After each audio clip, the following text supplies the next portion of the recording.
Good afternoon. Can you all hear me in the back? You all settled in after lunch, nice food coma.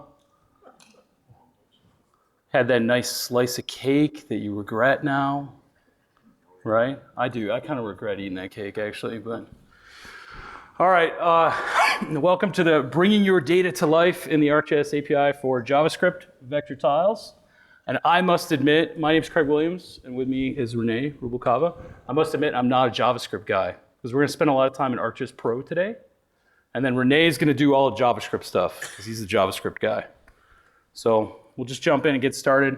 Whenever I do vector tile sessions, I like to do a little kind of historical lesson, why vector tiles, where we've been, where we're going. And then we'll talk about vector tiles in ArcGIS, talk about the ArcGIS vector tile base maps, consuming and styling vector tiles. We'll do a little demo there. Then we'll jump into creating vector tiles, how to get your map authored and set up for creating vector tiles, show the creation process, and then we'll cover a little bit more in depth of vector tiles in the JavaScript APIs. You need 3x, 4x. And then I finish up the presentation before we open it up for questions. We get a lot of questions that we are asked repeatedly, and I actually have pre-canned versions of those, which seems a little cheesy, but just to get those answers down and into the slide deck so that you can all see them, I think it's a more effective way to go through those than sort of the back and forth question and answer. All right, jumping into vector tiles, if you've been doing web or mobile mapping over the last 10 years, if you're displaying points, lines, polygons, you're typically displaying them on top of a base map. And since about 2005, those base maps have been raster tiles for many of you. And if you wanted to update that map, you either swapped out the base map or you were updating the overlay content on the top. And really this whole model is changing. And that's one of the things that vector tiles really change is sort of this model of how we think about data and data in web maps. One of the reasons this model is changing is high DPI devices. So a few years ago, if you went onto Google Maps with your early iPhone and you tried to view Google Maps, you would notice that they would bring down really high DPI tiles to make it as crisp as possible for the Retina display on your iPhone. And to do that, they would take what, for a 96 DPI, typical web browser usage would be a 256 by 256 tile. They would make a 512 by 512 pixel resolution tile of that same exact area. And they did that to try to beef up the quality of the image so it would look as good as possible on your phone. But that's 4 times the number of pixels. So that's a really, really, really big image. So you're out in a low bandwidth situation trying to follow directions on your phone, you would notice that it would be really slow to draw.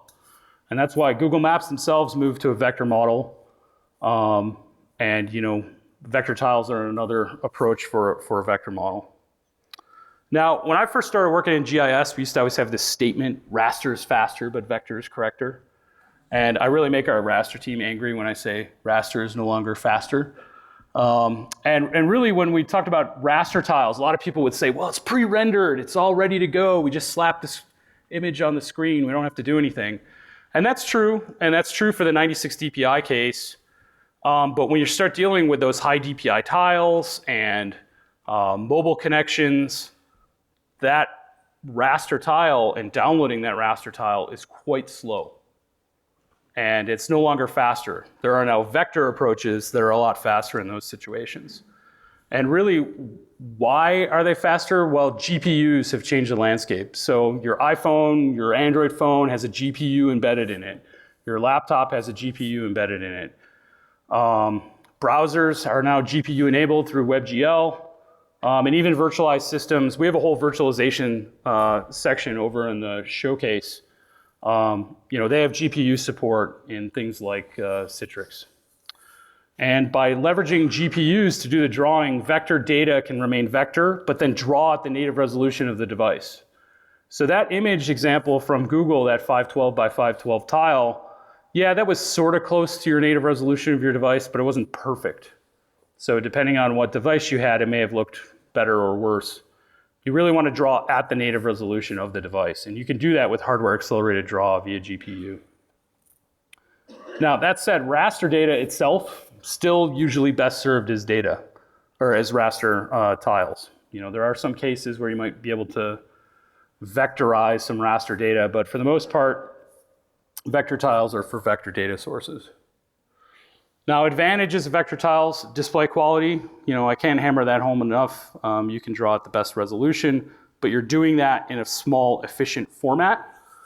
And then because we're drawing on the client, we can do things like have dynamic labeling. So when you rotate the map, your labels can stay heads up, make the text more readable. In a raster tile image, that's burned into the tile. We can't flip labels around when they're burned into the tile itself. And then the vector tile specification, and we'll get more into that later on, separates the data content of the tile from the styling content of the tile. And what this allows us to do is have more than one style of a single vector tile cache. And we've done that at Esri with the Esri content team's vector tiles, where we have probably up to 15 official styles now of the same vector tile set, where just the styling information is changed. So you're able to do some filtering of features in and out, but more importantly, change the look and feel of that map. And that's an option that's available for you as well. So vector tiles in ArcGIS, they're produced with ArcGIS Pro. We started having that capability at version 1.2. The current version is 1.4. And we produce tiles that are produced in the Mapbox vector tile spec, which itself is a message format of a binary serialization protocol called Google Protocol Buffers. And the styling is in the Mapbox GL style spec, which is just a JSON specification of styling. One of the things we do a little bit differently with Esri vector tiles compared to other vector tile formats is we leverage a concept called overzoom more aggressively. Now, in a traditional raster tile case, if you were to cook tiles from, say, LOD 0 to LOD 19, you would actually need to create tiles for each one of those levels of detail. And with vector tiles, with vendors like Mapbox, they would stop with vector tiles at about LOD 15 and overzoom the content from LOD 15 to LOD 19. And what that means is they'll have all the content that's needed in that LOD 15 tile, and then they'll just draw that for the more levels of detail beyond level of detail 15. Now, we all know that data isn't uniform throughout the world. So in many cases, carrying tiles all the way down to LOD 15 is just a waste of space. So in this particular screenshot, you can see the tile density of a data set off the coast of California. And we actually have features out in the ocean. We have bathymetry polygon features. But we can stop cooking them at LOD 4 and actually just overzoom them from LOD 4 all the way down to LOD 19. And what this allows us to do is create fewer tiles, which makes tile creation faster, but also those are fewer tiles you need to bring to your client to draw. So it improves overall draw speed. That said, the ArcGIS tools do allow you to create the traditional tile cache if you want to blow out all LODs. There are some interoperability cases where you want to do that. Now, just a little bit more on vector tiles and the format. I said earlier that they're stored using protocol buffers. This is a binary format. If you popped it open and read it in a text editor, you'd see all binary. But it's a well-known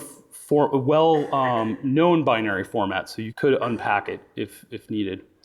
And the data is basically organized in a really simple structure of layers where you have geometries with key value pairs of attributes. And we only push the attributes that are necessary for symbolization into the tiles by default. There is a way to push additional attributes into the tiles if you want to for later symbolization, but that can increase the size of your tiles, so we don't do it by default. And then the style file is in JSON. That defines the layer order, and this is really a close to the bone, well-structured format for drawing purposes. So the layer order here we're talking about here is actually symbol layer order. It's not GIS style layers, it's more about symbol layers. And it has things like the filtered query for each symbol layer. So which features get this symbol, the actual symbol specification.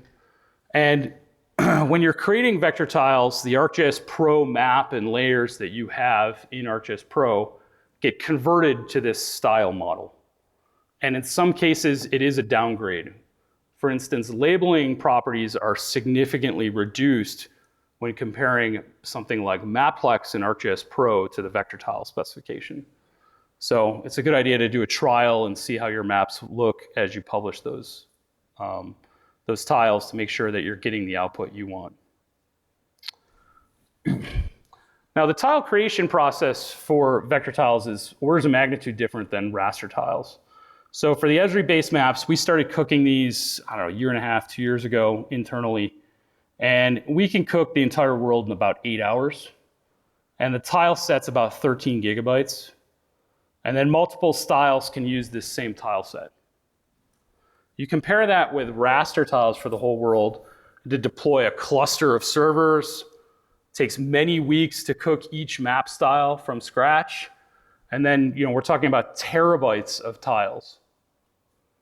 So gigabytes versus terabytes, and then the ability for multiple styles to use the same vector tiles are just some of the advantages of vector tile sets.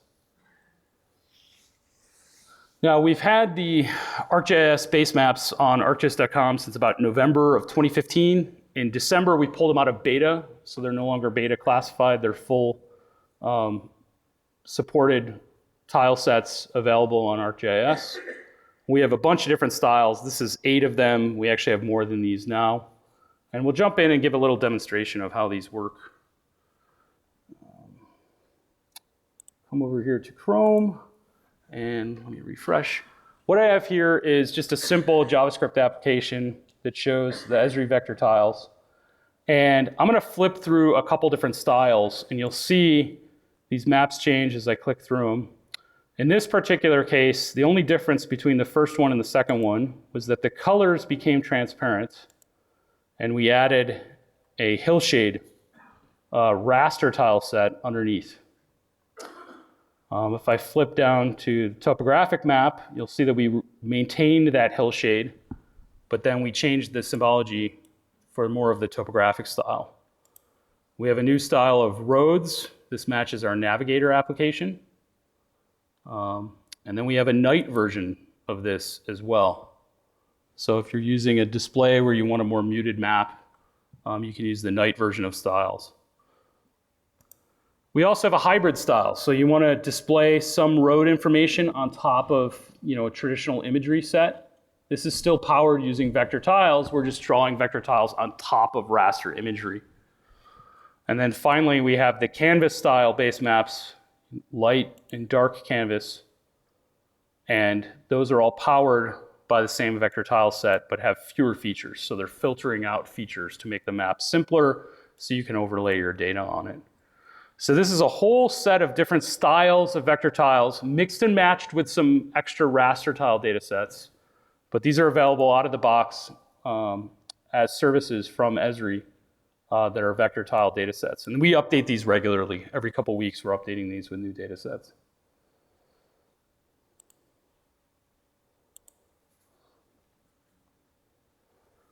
The other thing I'd point out is that the content team at Esri is pretty active about blogging about the vector tile base maps and the structure of them. And especially if you want to get into styling these maps to make your own version of the style, I highly recommend that you go out and read these blog posts on vector tiles. Just search the ArcGIS blog for vector tiles and you'll find these.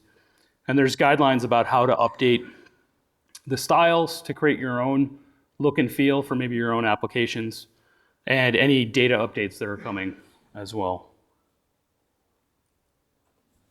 Now, vector tiles and consumption in APIs across ArcGIS. We added support at JavaScript 3.15. We're now on 3.20. Just released that on Friday, just in time before the conference. And the 4x APIs. Now, at 3.18, we introduced a new implementation of our vector tile support. This is an in-house implementation we did at Esri to resolve several bugs with internationalization, and actually to support vector tiles in any projection, which I'll talk about a little bit later. One thing to keep in mind with JavaScript, you do need a WebGL capable browser. And that may be a limitation in some environments, but WebGL is pretty ubiquitous these days. In ArcGIS Runtime, you need ArcGIS Runtime 100, and that uses OpenGL ES2 or DirectX if you're on Windows. Most of the mobile devices are running OpenGL ES2 these days. And then we've been able to consume vector tiles in ArcGIS Pro since 1.3. You might notice there's a little discrepancy. We could create them at 1.2, but we couldn't consume them till 1.3. We sort of allowed you to jump off the cliff but not come back. So we resolved that at 1.3, and actually at Pro 1.4, it's significantly improved yet again. I'll talk a little bit more about that later. We actually share the implementation from runtime for vector tiles with ArcGIS Pro. So runtime and ArcGIS Pro are pretty much in sync in terms of vector tiles, except in a few rare cases. Now, using and styling vector tiles. When we talk about vector tiles in your applications, there's really kind of 3 stages you can go through. One, if the Esri provided vector tiles and styles work for you, just use them. Use them in your application. You don't have to worry about maintaining them. You don't have to worry about how they scale. You don't have to worry about data updates. That's all taken care of by the content team at Esri. Now, if there's something about those maps you don't like, for instance, you want some different colors or you want to filter out some features, like a common case would be, say you want to filter out buildings because you have your own buildings you want to overlay on top, you can make a style modification to the Esri vector tiles. And you could do something like drop buildings from those styles. And you can also do things like change colors. You want to change the colors to match your application, to match your company's branding. You can do that with just a style modification of the Esri vector tiles. And the advantage of this is, yet again, you don't have to worry about data updates. You don't have to worry about scaling requests or anything like that. You're only worried about authoring the style, and then the rest is taken care of for you. But that said, you may have different data sets or different needs than what we've provided with the Esri vector tiles. And that's when you get into step C, which is creating your own vector tiles from your own data. Now, before we get into tile creation, we'll finish off talking a little bit about styling. We have a couple different ways to do style editing. The main thing is you want to make a copy of your tile layer on Portal or ArcGIS Online, and then you can get the style. The sort of bare metal way to do it is to download the style as JSON, hand edit it, and re-upload it. I don't recommend you do that unless you're an extreme expert. We do have some sample vector tile styling apps that simplify this. One that's tied directly to the Esri basemaps, that's the second link there, the vector basemap style editor. And then the first one is more generic. That's one Rene wrote that works with any vector tile set. And that's just a pure JSON editor for the vector tile style. It allows you to make updates, see them, draw, and then decide whether or not you want to commit them further. And I think with that, I'll turn it over to you, and you can demonstrate that. You're up. Awesome. So like Craig was saying, one of the first steps you want to do when you're going to work with trying to style the vector tiles is you want to copy that style into your own content. So I'll show that real quick, just because I think it's an important step that most people want to see. So you just go to online, get a vector tile basemap in there, you copy it, go ahead and rename it, give it a solid name. I'm going to call mine DS Dev Summit VT, real creative there. So now I have a copy in here, and I can go ahead and save that layer. Now that I'm saving it, and we always bring this up, I just want to make sure, I think we get it across enough, the fact that I am not copying the vector tile service, I'm only copying a JSON style file into my content. Now that I've got that in my content, we have a vector tile style editor, I think it's this one here, up on GitHub, and you can get all the source code you want, deploy it in your own environment if you want to. It's free to just take it and do what you want with it. It has a way that when you log in, I'll bring it up here, when you have to sign in via OAuth, and then it's going to show you the vector tiles that you have inside your content there. I would recommend picking one of the dark gray canvas, light gray canvas, since they've kind of taken some stuff out of that particular style, so it makes it a little easier to work with. You can just pick the vector tile style you have here. So you see my gray canvas here, and let's say that I don't like that background color, so I'm going to select it. Have a nice little color picker here. I'll make my oceans bright green. Choose that. I can apply my style. I got very nice bright oceans. We've got this land. You see, it's got an ID here. I'll select that color. Let's make the land. Let's go here for like a bright pink, purple-ish color there. And there we go. So now I've got styled colors. Then you start drilling into the thing when things become visible. You can toy around a bit more with some of this stuff. And I won't go through all the details of this. One of the keys here is you do want to be a little bit familiar with how the vector tile styles are structured. You can delete some of these, take them out if you don't even want to see them and stuff. It's kind of a cool way to play around with it. Once you've done that, you can save that in a style file. It's just a JSON back to online. And if I were to refresh the application again, it's going to bring me back to choose a style, pick it, and you can see that my style has been saved to my online content. And you can do some pretty cool stuff with that. Let's see here. I have some more demos to show, but I think I'm going to show those later. I did just want to show you how to get that vector tile into your content, though. So let me get it back to Craig, and I'll come back with some more stuff.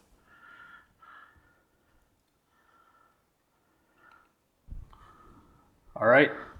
So just to reiterate this, multiple ways to use vector tiles in your own apps. Use the Esri tiles, or change the style of the Esri tiles, like Rene was pointing out. Or we're going to jump into step C now, which is creating your own vector tiles from your own data. Now, creating vector tiles is done in ArcGIS Pro. You need 1.2 or higher. Like I said, the current version is 1.4. Well, technically it's 1.4.1. And you could publish tile layers in ArcGIS Online or ArcGIS Portal 10.4 or higher. At ArcGIS Pro 1.4, we actually improved the user experience for creating vector tiles quite a bit, as we've integrated vector tiles with the primary sharing experience. So you have your map, and you can now share as a web layer. A single map becomes a single vector tile layer in the web world. And that now supports vector tiles. And the advantage of this is you can create, upload, and publish in one step. Whereas in the past, you had to use geoprocessing tools to do each step one at a time. And those tools would have been the Create Vector Tile Package tool, the Create Vector Tile Index tool, and the Share Package tool that I kind of list down here at the bottom. The one other tool I'd like to point out is the Extract Package tool. If you've ever wanted to see the raw vector tile content of a vector tile package, you can run the Extract Package tool, and this will dump out all the protocol buffers, styles, resources, etc. of a vector tile package. If you've ever wondered what a vector tile service looks like, the service itself is a little bit of a misnomer. It's not really serving much out. It's actually just a static resources. And you have a root level JSON that describes the high level aspect of the service. And then you have a tile map that defines the tile index, where we have that variable depth of levels of detail. Then you have the tile resources themselves. And then you have the style related resources, the fonts, the styles, the sprites, which is any point symbols, and sort of a manifest of all of those stored in info. All right, and now we'll jump into authoring vector tiles. So the first big caveat with authoring vector tiles is that only feature layers with simple, unique value, graduated, or class break symbology are supported. Now that seems pretty limiting, but that's actually a fair amount of symbology that is supported and used in most maps. The other thing that we like to point out is that maps should be reauthored for vector tiles themselves. If you've created raster tiles in the past, especially if you followed some of the caching templates we had for raster tiles, you would have duplicated content at group layers for each LOD. And you would have had a big, huge map that had a lot of duplicated content that's further filtered out for each level of detail. This type of map does not work well for vector tiles. And vector tiles, what you want is one layer for each piece of content, and you want to have abilities to filter them through the scale ranges. You want to limit the number of layers and limit duplication of content. Now, how do we enable this? Well, we've added a bunch of functionality mapping-wise to ArcGIS Pro to help you use content through multiple levels of detail. The first thing we did is we added scale-dependent capabilities to symbology. So you can have a unique value renderer, and you can have classes drop in or out based on scale ranges. We also added a concept called alternate symbology. If you want to change how a symbol appears across scale ranges, for instance, go from a cased road line to a single uncased road, you can do that. You can also change sizing of symbology across scale ranges. So you want to have a symbol grow or shrink as you move across scale ranges, you can do that. And a new thing we added at 1.4 is a concept called display filtering. Some people like to call this sort of scale-dependent definition queries, although they're not full definition queries, they're only for display. So say you want to filter out data using another attribute that you're not necessarily symbolizing on, you can use display filters to filter out features through levels of detail and simplify your map for vector tile creation. And then finally, we fixed a core issue with scale logic that you may have run into in ArcMap or in very early versions of ArcGIS Pro, and I'll talk more about each one of these now. So the first one, scale-dependent symbology, we added this for unique value and class break symbology. And basically, you can now select the scale range that a symbol class is visible at. So the most common case for vector tile base maps would be with roads, where you want to filter out classes of roads as you move through scale ranges. And I'll show each one of these in action when I get into my hands-on demo. But this importantly allows you to author a multi-scale map without duplicating this content. In the past, you may have had your roads layer, set it up for the full richness of all the roads types, then made a copy of that, set a definition query to filter out a couple road classes, then made another copy, filter out some more road classes, and so on and so on. Now you can do this all within one layer. And this improves a lot of things. First of all, it improves authoring. If you want to make a symbol change, you don't have to do it on all these duplicated layers. Your map is much simpler. You have fewer layers in your map overall, which means it's just going to draw faster. And then you're going to get the most efficient vector tile creation from a layer like this. The next thing we added was alternate symbology, or alternate symbols for symbology. And this allows you to specify a symbol change as you move across scale ranges. So you can see here for this road class 5 here, for most of the large scales, I'm drawing it as a cased road line. But for this intermediate scale, I'm drawing it as just a single gray line. So this allows you to change that appearance of your data as you're moving across scale ranges without creating another layer to do that. So it'll create a new symbol layer in the vector tile style, but it won't be duplicating the data, and that's really the thing that we're looking to avoid. The next thing that we've added is scale-based symbol sizing, and this is available for single symbol, unique value, and class break symbology. And this allows you to tweak the symbol sizes as you move across scale ranges. You may have point symbols that you want to be larger or smaller as you move across scale ranges. Or in the case of roads, sometimes you want road symbols to get larger or smaller as you move across scale ranges. When roads start to coalesce and sort of bump into each other, you may want them to be smaller. Or for instance, at really large scales, a cased road line often no longer matches the real width of the road in the real world. You may want to make it extra large to match that width. Display filters. This allows you to filter out features once again, but using an attribute other than what you're symbolizing on. So you may have cities symbolized by something other than population. For instance, you may be symbolizing them based on whether or not they're a capital or not, but you may want to filter them based on population. You can do that by using a display filter and just writing a simple SQL where clause to detect which features you want to filter out at that scale range.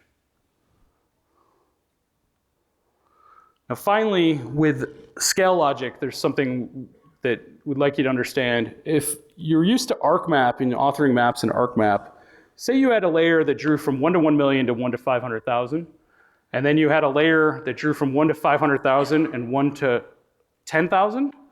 At 1 to 500,000, they would have both drawn. And for those of you who created raster tiles, what you would often do is you'd often change one of them. The first one, like layer 1, would draw from 1 to 1 million to 1 to 500,001. You would have introduced a little gap between those two layers. Now, that worked for raster tiles because usually that was at a scale that didn't correspond with the LODs you were cooking at.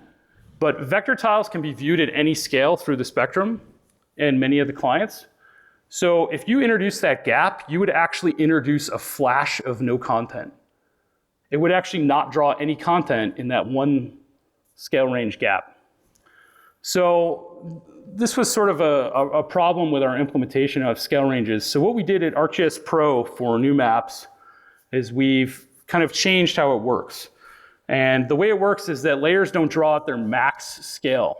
They turn off right before it. So layer 1 would draw from 1 to 1 million to right up before 1 to 500,000 when it would allow that other layer to take over.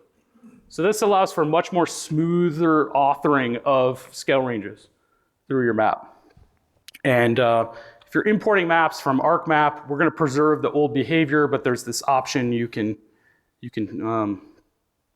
toggle to change this behavior. And with that, I'm going to jump into ArcGIS Pro and show a map here. What I have is I have an extraction of the Esri content base map of New Zealand. For the purpose of demos, because I'm not going to get into labeling properties too much, I've paused labeling. But you see here at this scale in New Zealand, I want you to look over here at the roads layer. And you'll see in the table of contents, it's only showing freeway and motorway. But as I zoom into Auckland, you'll see more layers appear, symbol layers appear in the table of contents as we zoom in. And the reason for that is because we have this scale-dependent behavior set up here. And at this screen resolution, I'll have to expand this a little bit. But you can see for each one of these road classes, we've defined scale ranges for what they appear at.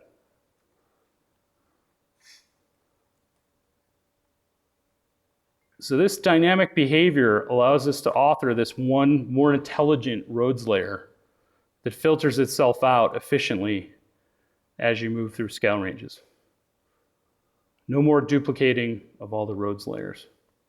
Now I am going to show a couple other capabilities we have here. Let me import the ArcGIS Online scale ranges here,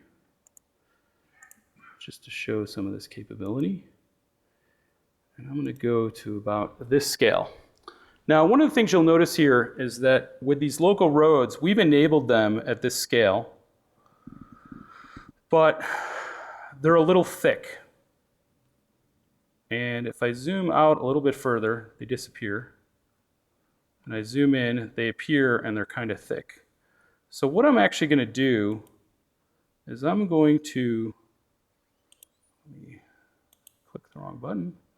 I am going to add an alternate symbol for this set of road classes, or this road class.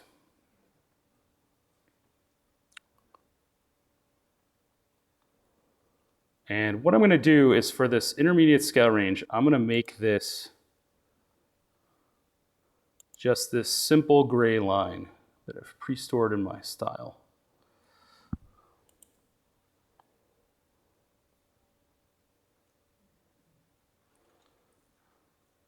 So what we have here is a vastly different appearance for these roads at this scale, but then when I zoom in further, you're going to see it switch back over to the cased road line. So that's a nice capability here. I can see a density of roads. I zoom in to where it appears. I can see the density of roads without them being the super thick cased lines, but then when I move in further, you can see the cased lines appear. Now when I get in close enough, I actually want these case lines to be bigger, and that's when I'm going to use the other capability, which is scale-based symbol sizing. So I'm going to come in here to this symbol, and I'm going to enable scale-based sizing. And what this shows me is the range of scales that this symbol is visible at. And it's 3.5 points at 1 to 72K. And then I'm going to, at 1 to 1K, I'm actually going to have it grow to something really enormous, like 20 points.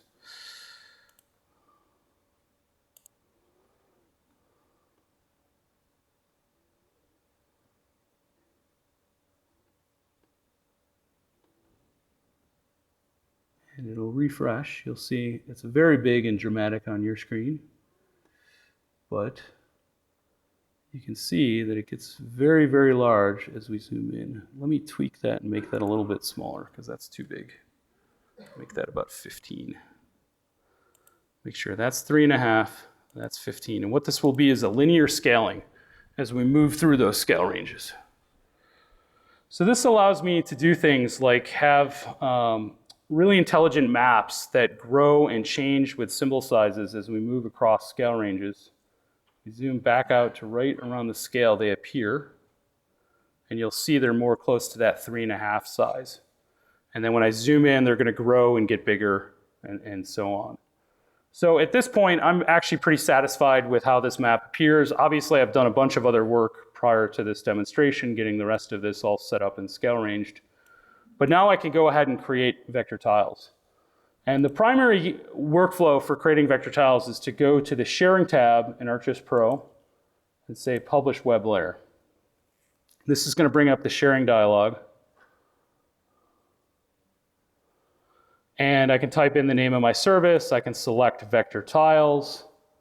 And then you'll see further configuration details. I can say I want this to be the ArcGIS Online Bing Maps Google tiling scheme, but there's other options in here. I can create vector tiles in any projection now with ArcGIS Pro 1.4. So we've provided some out-of-the-box options, the ArcGIS Online scheme, WGS84.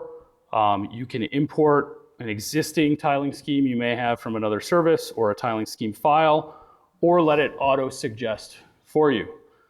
The only limitation we have with the tiling scheme here is that the tiling scheme must be 512 by 512.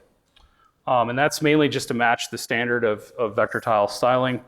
And each scale range must be power of 2. So as you move from level of detail 0 down, they must have each other. Divide by 2 as you go down. And that's a necessary part of maintaining the vector tile specification, is to have that style of scale ranges. Other than that, you can use any scheme you want and create tiles. I'm actually not going to use this dialog for the purpose of this demo because I actually want to go a little bit closer to the bone and show how the geoprocessing tools that are used behind the scenes work. So I'm going to bring up the geoprocessing dialog. And I'm going to say create vector tile package. And this is going to create just the package. I'll launch this tool. It takes a little while to come up the first time you load geoprocessing. And I'm going to input the map. And like any well-organized person on a Windows box, I'm going to dump it on my desktop.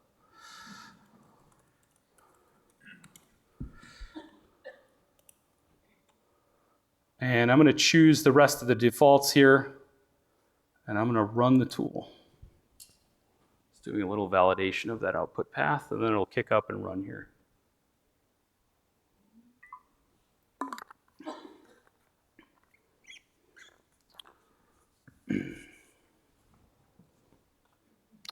My machine is extra sluggish today. There we go. So it's creating the vector tile package. First thing it's going to do is sort of analyze the feature density of the features in the map. And then it's going to go through the process of creating the style and creating the tile content.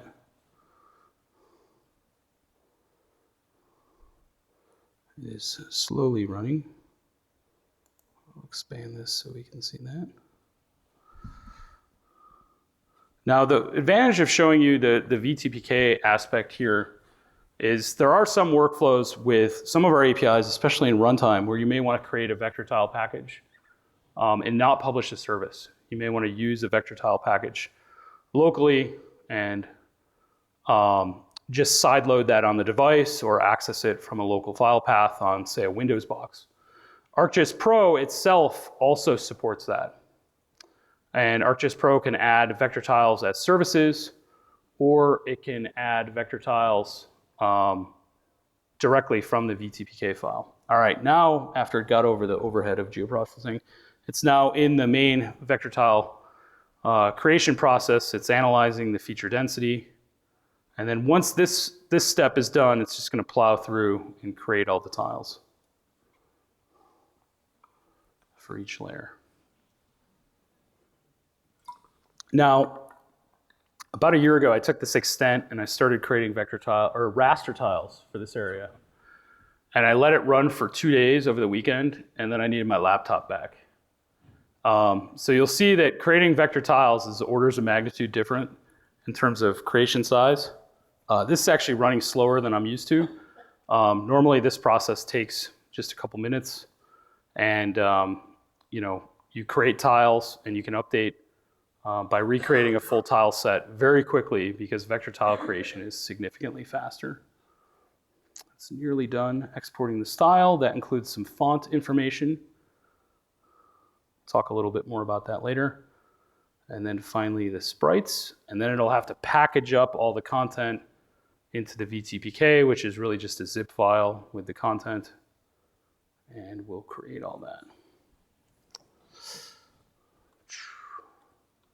While we're waiting for that to finish, I'm going to show some other content on here.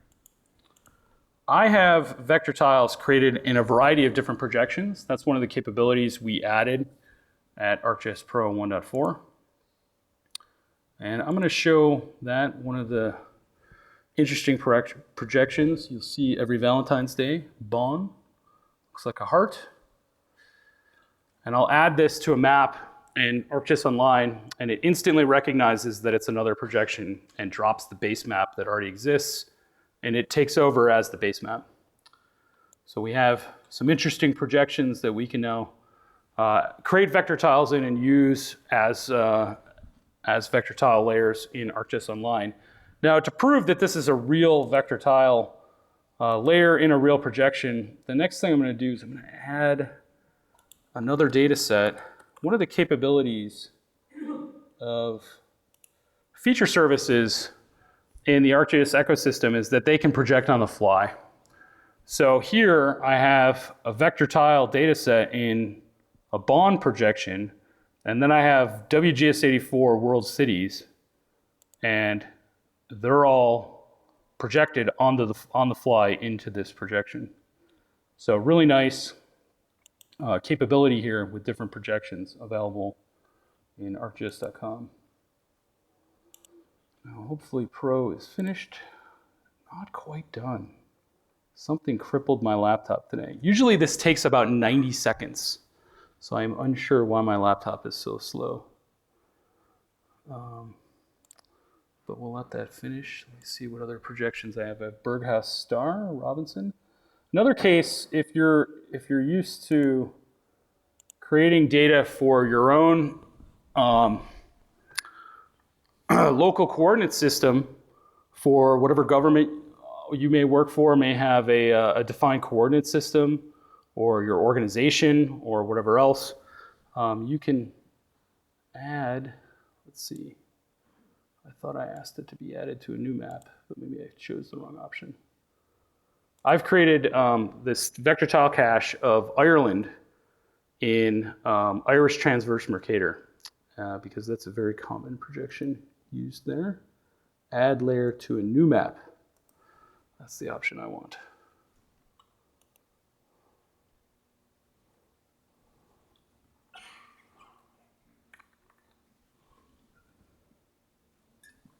Once again, it's going to recognize that it's in another coordinate system, drop the existing base map layer, and then it'll take over as the base map.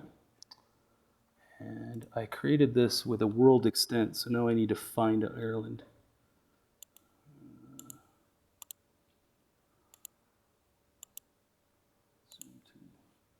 There we go. So you can see here, got a map, zoom into Dublin.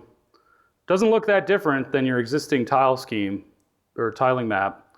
but it is in a Irish transverse Mercator coordinate system here.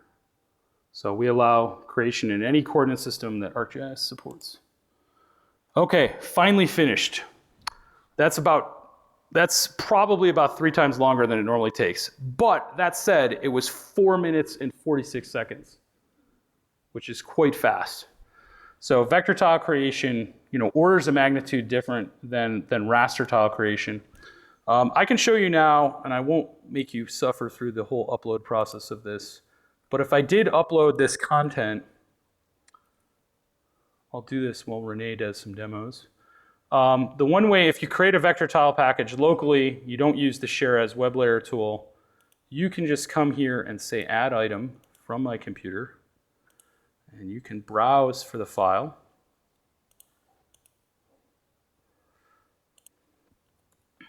Vector tiles.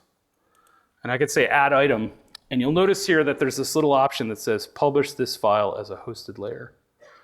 And what this does is when I upload the vector tile package, it automatically publishes it as a tile service. And we'll show that later when we get there in demo, but it's already uploaded and it's publishing now. So next we'll move on to the rest of the slides. Vector tiles and the APIs. And I think this is where Rene talks. All right, cool. Just switch me over if you could, please. Por favor.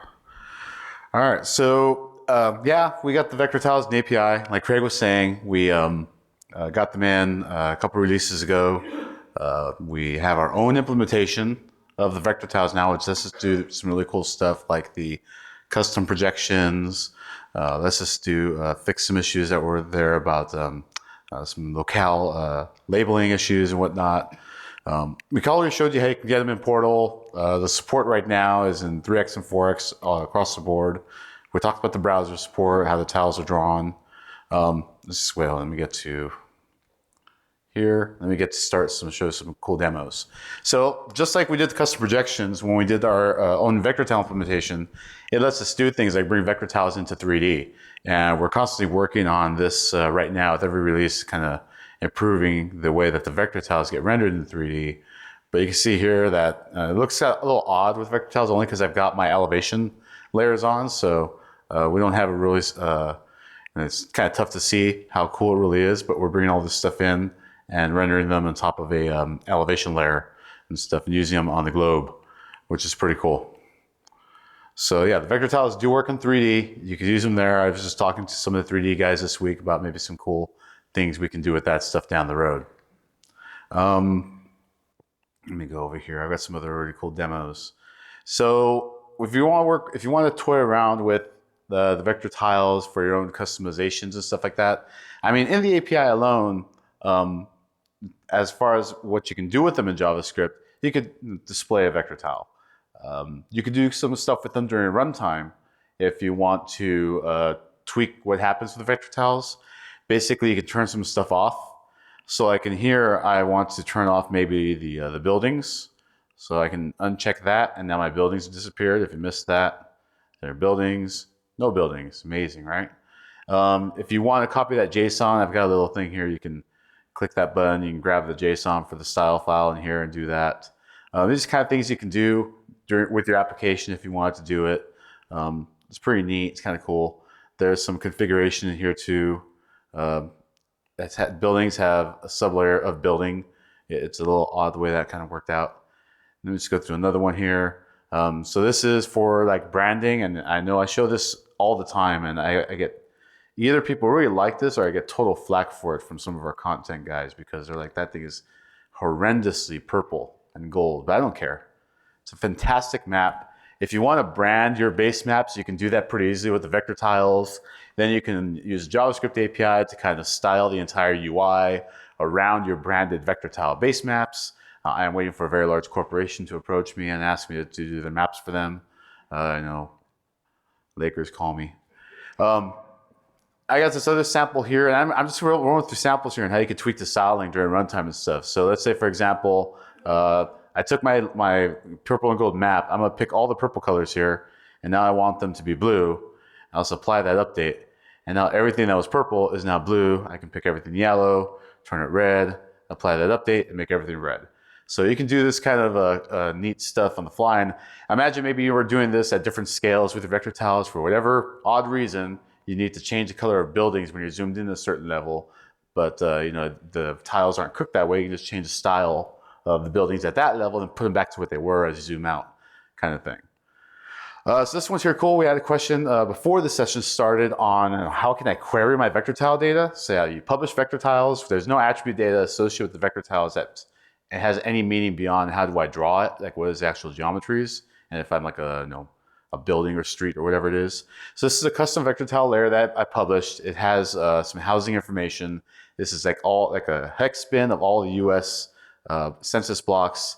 But I published a feature service to go with this. So what I can do is I can actually query the feature service that I cannot view at this scale. There's no way I can draw this in feature layers.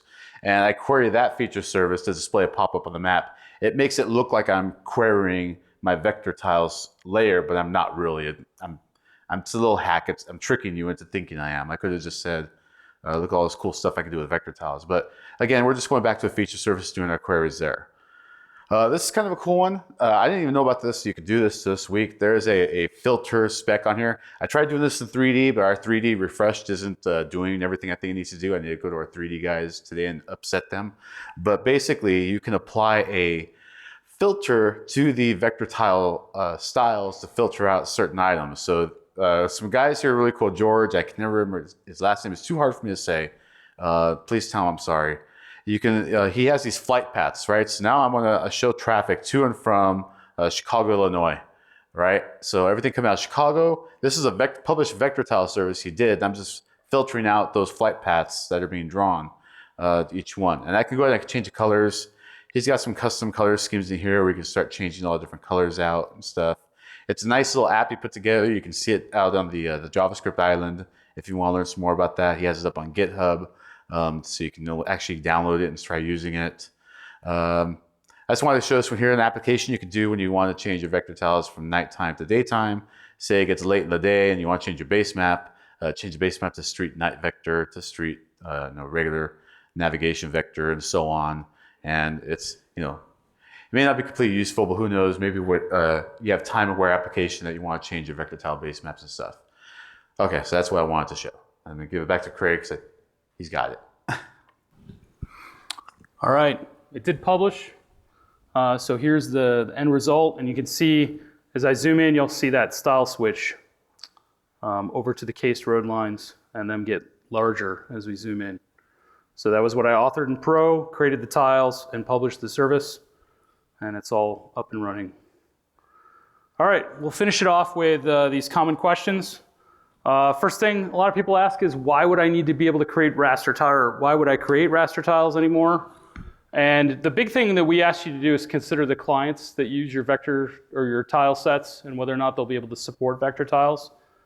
Throughout this week, you've probably seen a lot of presentations about how we're updating apps in the Esri ecosystem. For instance, Collector doesn't support vector tiles yet.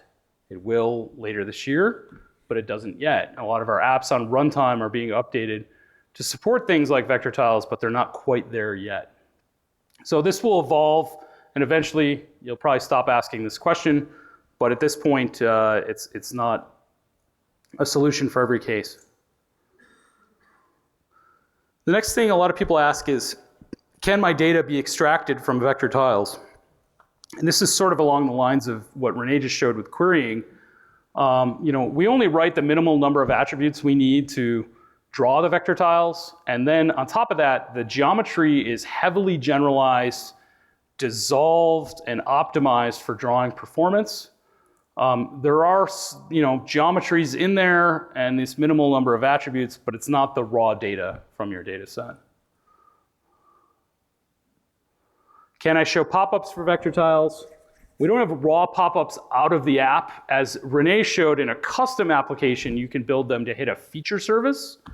We do have some options that we're evaluating for how we'll do pop-ups as part of the web map specification down the road, and supporting them in JavaScript, ArcGIS Runtime, and ArcGIS Pro.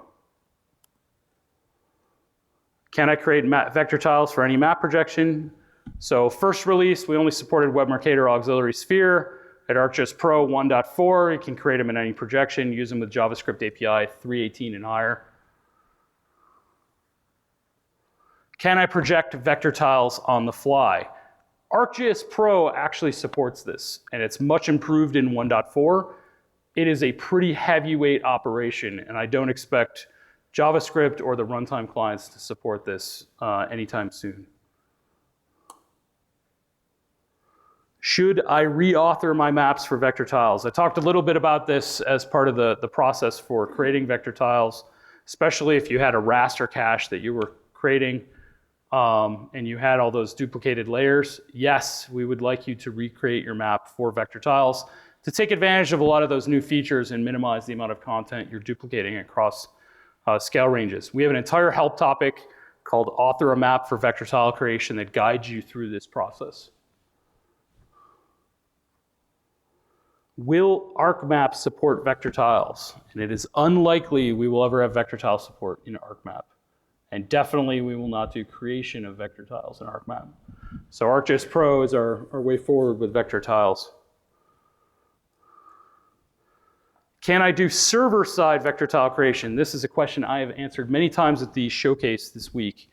Not at this time, although we have this in our roadmap for ArcGIS Online and Portal, including supporting incremental updates is something we're looking at. So we don't have anything right now. You basically recreate your vector tiles when you need to do an update, but we want to support this workflow in the future. It is a little bit different than raster tiles. Raster tiles were so heavy and time-consuming to create that many people got used to these surgical updates of tile updates, and really vector tiles, with their faster creation time, this is somewhat less necessary. Next thing we see, occasionally vector tiles don't draw correctly in my browser. Is this a bug? And you're usually experiencing an issue with WebGL support. Especially on Windows, WebGL driver or your graphics driver may be out of date and not properly support WebGL. One of the big things that I can't stress enough is don't rely on Windows Update on Windows to give you an updated video driver. Go to your driver manufacturer and get the latest driver from that manufacturer, because they tend to be quite old on Windows Update and not update well. Can I use any font for vector tiles? From a technical standpoint, yes, but fonts have a whole bunch of legalese and paper licensing associated with them.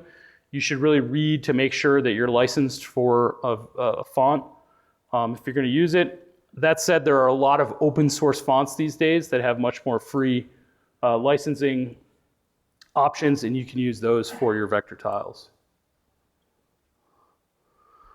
Can Esri clients view non-Esri tiles conforming to the spec? And yeah, that's our goal. We're standardizing on this spec so that we can support other tiles.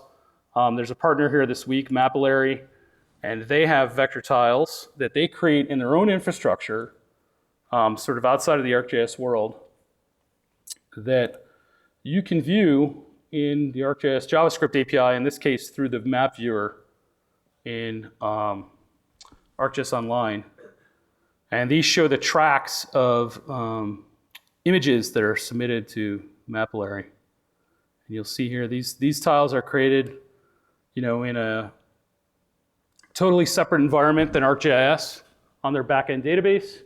And we support drawing them because they use the same specification.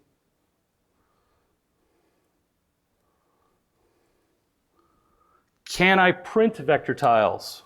And you can print vector tiles in a map in ArcGIS Pro, but the print service, if you're using the print service with ArcGIS Server, does not support vector tiles at this time. We have a development project to fix this issue.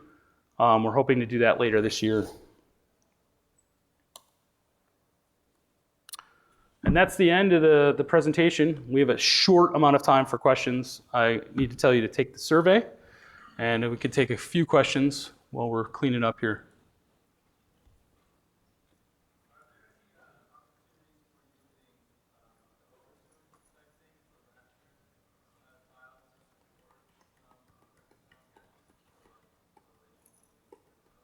So I think the question is there anything equivalent to the overzoom for raster tile caches? Is that what you're asking? You'll see some people actually spoof it by doing sort of URL manipulation. When you make a request, they'll redirect to an existing tile that's already been returned. I know we do that at Esri. We reduce the size of our tile cache by reducing the number of ice field related symbols used in Greenland. And Web Mercator, we were able to reduce our cache size by like 1 gigabyte by doing that type of stuff. But out of the box, we don't have anything super clean that does that for you. It's sort of a custom configuration of a tile handler.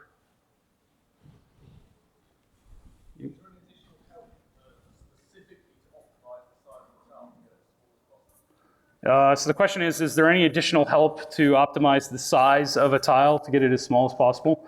Other than the help topics we have about reducing content in the tiles, I would say there really isn't anything specific. You should do some QA/QC on your data. When we started cooking the Esri vector tiles, one of the things we found was that we actually had a lot of duplicated data in the tile set that no one ever noticed. Like, we had this one building where we had like 200 copies of the same building on top of each other. If you're cooking that as an opaque raster tile, you would never know that. But we wrote 200 buildings into that tile because it's vector content, and then that tile was enormous. So one of the things you can use the extract package tool for is sort of to, after you create your vector tile package, you can extract it and look for individual tiles that are really huge. And then look up where they are data-wise and make sure you don't have data that's super vertex dense, or you don't have 200 copies of the same building, or other things like that. All right, we'll take one more, and then we're gonna have to pack up, and you can come up and ask us questions while we're packing up. You in the orange?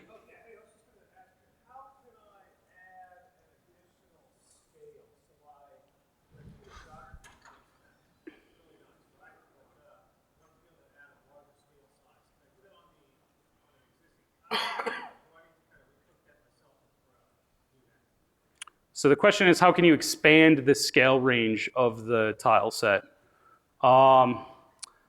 There are some limitations with how far you can expand the scale range. I think you might be able to do that with a layer configuration, though I haven't experimented with it too much. But we're pretty tight with sort of the default scale range and turning it off and on at the sort of limits. And you could probably expand it a little bit to get it to display at a larger scale. And with that, just come on up for more questions while we're cleaning up, because we have to clear out for the next room.